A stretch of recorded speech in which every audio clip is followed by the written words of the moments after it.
पहला पाठ दानियल अध्याय 3 पद संख्या 14, 20, 91, 92 से 95 तक। नबूकदनेस्सर ने कहा, शद्रक, मेशक और अबेदनगो, क्या यह बात सच है कि तुम लोग न तो मेरे देवताओं की सेवा करते और न मेरे द्वारा संस्थापित स्वर्ण मूर्ति की आराधना करते हो?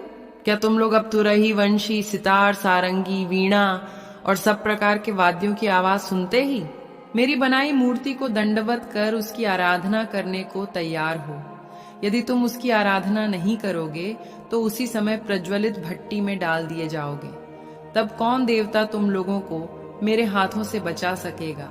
शद्रक, मेशक और अबेदनगो ने राजा नबूकदनेस्सर को यह उत्तर दिया, राजा, इसके संबंध में हमें आपसे कुछ नहीं कहना है। यदि कोई ईश्वर है जो ऐसा कर सकता है तो वह हमारा ही ईश्वर है, जिसकी हम सेवा करते हैं। वह हमें प्रज्वलित भट्टी से बचाने में समर्थ है और हमें आपके हाथों से छुड़ाएगा। यदि वह ऐसा नहीं करेगा तो राजा यह जान लें कि हम न तो आपके देवताओं की सेवा करेंगे और न आपके द्वारा संस्थापित स्वर्ण मूर्ति की आराधना ही। ये सुनकर नबूकदनेस्सर शद्रक, मेशक और अबेदनगो पर बहुत क्रुद्ध हो गया और उसके चेहरे का रंग बदल गया। उसने भट्टी का ताप सामान्य से 7 गुना अधिक तेज करने की आज्ञा दी और अपनी सेना से कुछ बलिष्ठ जवानों को आदेश दिया कि वे शद्रक, मेशक और अबेदनगो को बांधकर प्रज्वलित भट्टी में डाल दें। राजा नबूकदनेस्सर बड़े अचंभे में पड़ गया। वह घबराकर उठ खड़ा हुआ और अपने दरबारियों से बोला, क्या हमने 3 व्यक्तियों को बांधकर आग में नहीं डलवाया? उन्होंने उत्तर दिया, राजा, आप ठीक कहते हैं। इस पर उसने कहा, मैं तो 4 व्यक्तियों को मुक्त होकर आग में कुशल टहलते देख रहा हूँ। चौथा स्वर्गदूत जैसा दिखता है। तब नबूकदनेस्सर बोल उठा, धन्य है शद्रक, मेशक और अबेदनगो का ईश्वर।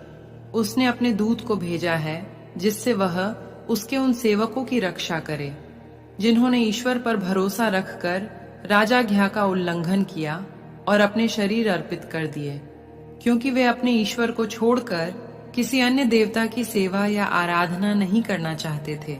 यह प्रभु की वाणी है। ईश्वर को धन्यवाद। सुसमाचार संत यूहन्ना अध्याय 8 पद संख्या 31 से 42 तक। जिन यहूदियों ने उनमें विश्वास किया उनसे ईसा ने कहा, यदि तुम मेरी शिक्षा पर दृढ़ रहोगे तो सचमुच मेरे शिष्य सिद्ध होंगे। तुम सत्य को पहचान जाओगे और सत्य तुम्हें स्वतंत्र बना देगा। उन्होंने उत्तर दिया, हम इब्राहिम की संतान हैं, हम कभी किसी के दास नहीं रहे। आप यह क्या कहते हैं, तुम स्वतंत्र हो जाओगे? ईसा ने उनसे कहा, मैं तुमसे यह कहता हूं, जो पाप करता है वह पाप का दास है। दास सदा घर में नहीं रहता, पुत्र सदा रहता है। इसलिए यदि पुत्र तुम्हें स्वतंत्र बना देगा तो तुम सचमुच स्वतंत्र होगे।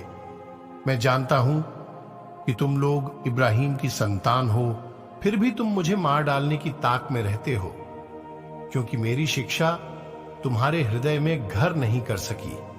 मैंने अपने पिता के यहां जो देखा है वही कहता हूं, और तुम लोगों ने अपने पिता के यहां जो सीखा है वही करते हो। उन्होंने उत्तर दिया, इब्राहिम हमारे पिता हैं। इस पर ईसा ने उनसे कहा, यदि तुम इब्राहिम की संतान हो तो इब्राहिम जैसा आचरण करो।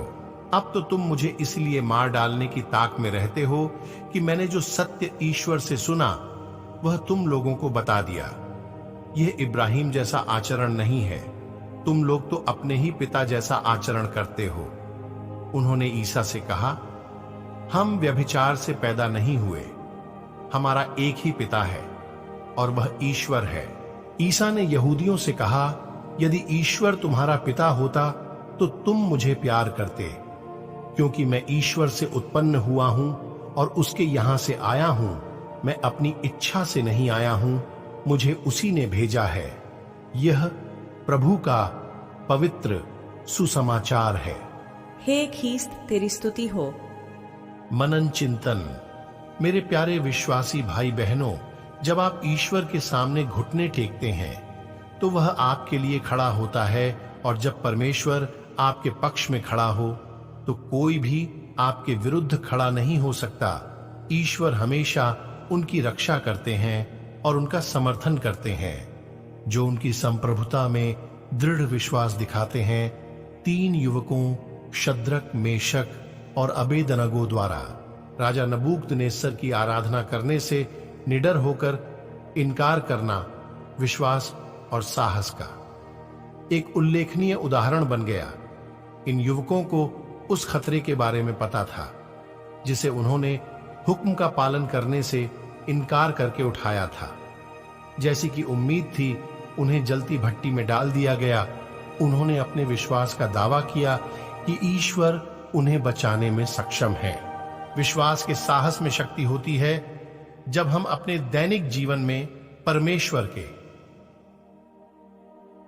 अधिकार की घोषणा करते हैं तो परमेश्वर हमारे पक्ष में चलता है। संत पौलुस हमें बताते हैं, ईश्वर ने हमें भीरुता की नहीं बल्कि शक्ति की आत्मा दी है। जब हम पहचानते हैं और स्वीकार करते हैं कि हमारे पास शक्ति की आत्मा है तो हम उसकी शक्ति और शक्ति की आत्मा से सशक्त हो जाते हैं। हम सभी के पास इन 3 युवकों की तरह आते हैं। हम कैसे प्रतिक्रिया देते हैं? क्या हम भय और असफलता से वशीभूत हो जाते हैं? खोने या हारने का डर हमारे विश्वास और हमको डुबाने लगता है। ऐसे में हमें न केवल आस्था रखने के लिए बल्कि उसकी घोषणा करने के लिए भी बुलाया गया है। स्तोत्रकार हमें इन शब्दों के साथ आश्वासन देता है। जब धर्मी लोग सहायता के लिए दुहाई देते हैं तब यहोवा सुनता है और उन्हें उनकी सब विपत्तियों से छुड़ाता है। यहोवा टूटे मन वालों के निकट है और दुखियों का उद्धार करता है।